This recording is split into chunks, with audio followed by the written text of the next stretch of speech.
సంవత్సరాలు జీవించేటువంటి గుణహీనుడు కావాలి. ఎవరు కావాలో తెలుసుకొని చెప్పండి. ఆ మాట విన్నటువంటి ఆలోచించి ఓ మహేశ్వర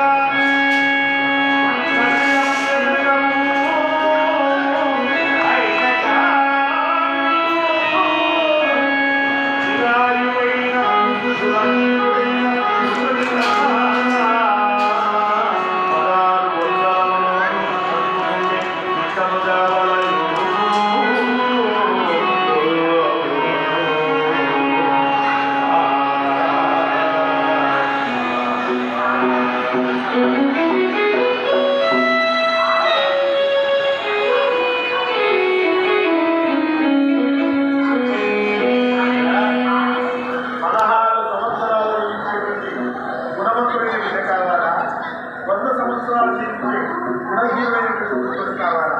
ఎవరు కావాలో